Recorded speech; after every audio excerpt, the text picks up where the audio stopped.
In the first segment, you used the term woke, and you said that woke is what was sort of ruining everything. And I know that you're... No, I didn't say ruining everything. I said that's why Trump could get reelected. That's why Trump could get reelected. Yeah. That woke is a word used by the black community to note that we must be aware of social injustices. But words and migrate. So why is that a bad thing? It's not a bad thing, and originally that was absolutely a great thing. Alert to injustice, who's not for that?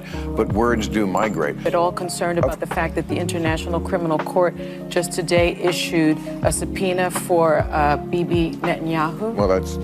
In addition to disagreeing with Sunny Hostin on The View, Bill Maher also destroyed her, and in the process he put everyone's jaws on the ground with his flawless takedown of the entire woke Hollywood narrative. The most bizarre part is that although these two should technically be on the same side and lean left, Bill Maher has finished playing by the woke rulebook and made sure Hostin knew it. Segment, you used the term woke, and you said that woke is what was sort of ruining everything. And I know that you're... No, I didn't say ruining everything. I said that's why Trump could get reelected. That's why Trump could get reelected. Specifically, did Bill Maher say that caused the Hollywood woke warriors to become Blackwater at complete meltdown mode? What does this ferocious altercation signify for the continuing civil war on the left? Hold on tight, because I promise you won't want to miss this. Doubt that I was right about the change that's happened in the left? Watching people protest for a terrorist organization like Hamas, that straightened me up. We assumed that Bill Maher's recent appearance on The View to promote his most recent book would be a straightforward PR stunt, just shortly devolved into a verbal altercation. Ma is usually connected to the left. Shocked everyone was caught off guard when he called out his own side. It seemed like the woke mob was positioned directly on the grill, and Ma was there, effortlessly flipping them. The sparks flew, and when Sunny Hostin attempted to push Ma into a corner, she questioned him about using the term woke as a weapon. That in the first segment, you used the term woke, and you said that woke is what was sort of ruining everything. And I know that you're... No, I didn't say ruining everything. I said that's why Trump could get reelected. That's why Trump could get reelected. Yeah. So the term woke has been, in my view, co-opted by the right and weaponized and bastardized. And so I was surprised to hear you use the term, because historically, as you know, because I think you're quite brilliant, that woke is a word used by the black community to note that we must be aware of social injustices. But words and migrate. So why is that a bad... Horton thought she could portray him as a hypocrite who was disparaging a culture he purportedly belonged to. But Ma saw through her ruse and didn't fall for it. With his trademark incisiveness, Ma avoids the trap by using straightforward yet impactful point phrases. And originally that was absolutely a great thing. Alert to injustice, who's not for that? But words do migrate. Now, I'll use any term you want, because maybe that is a word that's triggering, and so let's not use that word. I don't know. Want to call it the super far. What Hostin probably believed to be her ace in the hole turned out to be Maher's checkmate, and he clarified that woke no longer means what it originally meant, because it has been taken over by the radical left. Don't tell me that the left hasn't changed. I mean, I'm old enough to remember when it was the conservatives who hated the Jews. Yeah. Okay. That was a joke. But, too dark. Well, maybe it is, but it's true. I mean, you know, if I had any doubt that I was right about the change that's happened in the left, watching people protest for a terrorist organization like Hamas, that straightened me up. Without missing a beat, he fearlessly criticized the waking crowd for backing Hamas, a terrorist organization that aims to destroy Israel. Yes, you read correctly. Awakened warriors were denouncing Israel for continuing to fund a group with such a perverse and deadly philosophy while still supporting Hamas, this same organization notorious for advocating genocide against Israel and Jews. Ma, who has liberal ideas, was as appalled by this insanity as the rest of us. I mean, it's just astounding to me that they can't tell the good guys from the bad guys. I mean, just morally. I mean, let me tell you, if you're for Hamas, just live in Gaza for a day. And I'm not talking about while the war is on. I mean, before the war. Trust me, you would go running and screaming and begging to live in Tel Aviv, a place that has your back. However, Matt didn't stop there. He then launched into a scathing attack that exposed the woke crowd's hypocrisy. And this is the clip that baffled me. Would you really want to live in Palestine, where women's rights are severely curtailed and freedoms are curtailed by tight laws? He asked the panel. Naturally, none of the woke crew would dare, particularly Hostin, who supported these causes despite being blind to the obvious inconsistencies in her position. That's not true, Hostin responded. He says, I have the Bible, and there is a map to the West Bank. Ma didn't mince words when he said that they wouldn't be applauding the same forces that oppress minorities and women if they genuinely believed in freedom and equality.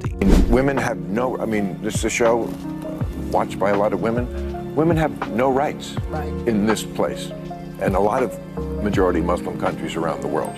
There is no equal rights as far as speech, dress, opportunities for education, reproductive rights, freedom from sexual violence, freedom from sexual harassment. The LGBTQ community as well. Yes. That too.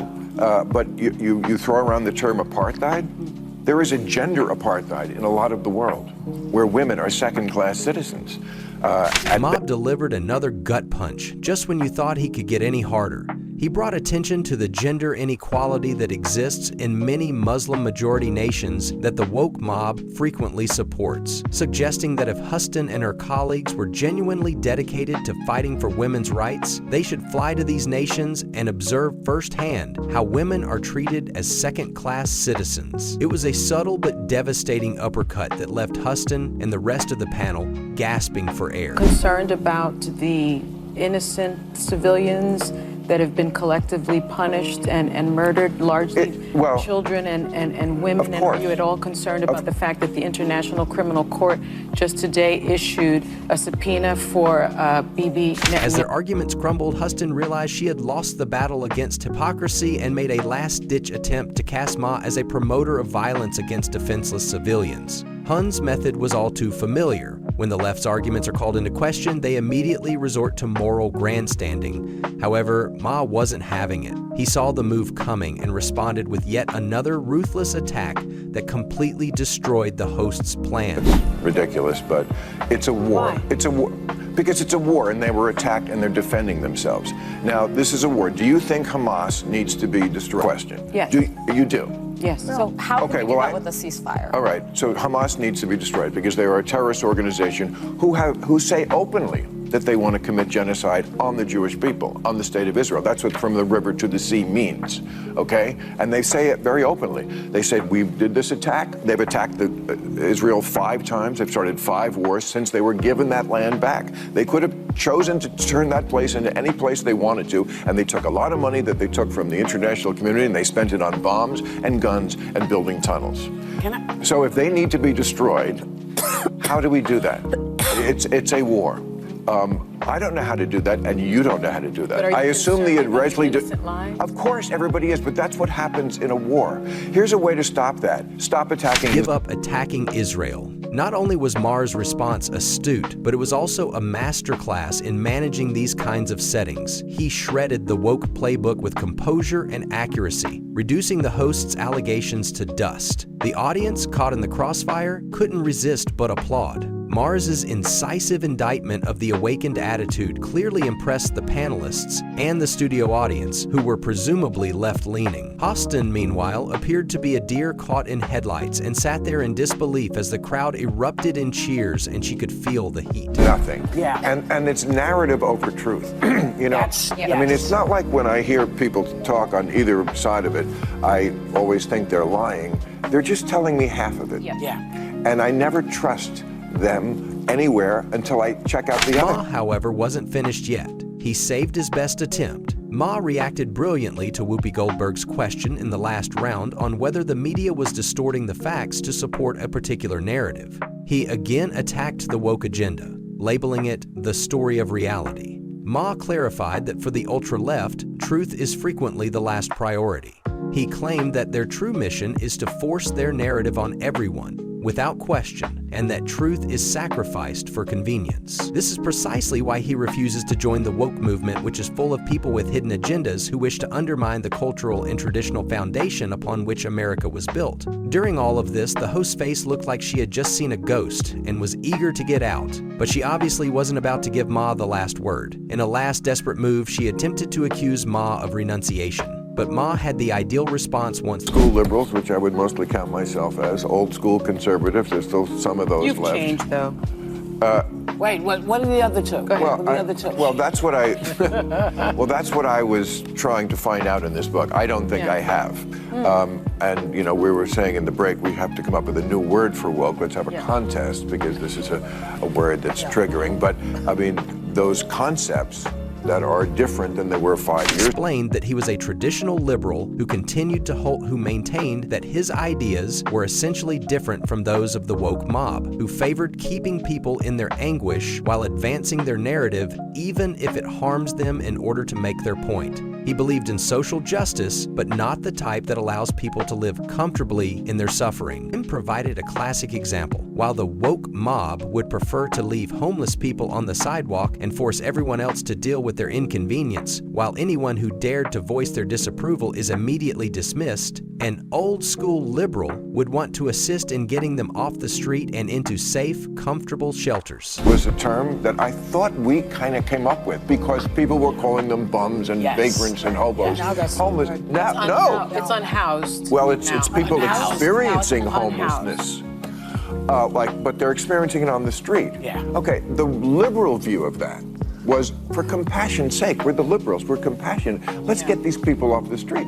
That's not the view of the, whatever word we're gonna come up with for this. Their view of the homeless is they're an endangered species that needs to be protected in their natural habitat, living their best life under. Everyone in attendance was in awe of Mars's combination of bravery, humor, and sarcasm. One fan wrote, "I've never seen anyone destroy the liberal woke narrative so calmly and eloquently while leaving the view panel speechless." While others jumped in to call out the hypocrisy of the women on the show, pointing out how they complain about media bias when they already have 90% of the media on their side. The View episode turned into a masterclass in exposing the flaws of the woke agenda, and viewers on social media were quick to praise Ma for putting the woke mob in their place with calm precision. Maher's visit on The View was more than simply an interview. It was a whole master lecture that exposed Horton's woke hypocrisy as soon as he attempted to corner him. Intriguingly, Ma hasn't restricted his sharp criticism to the woke mob alone. He also questioned President Biden's age and whether it was impairing his capacity to lead the United States.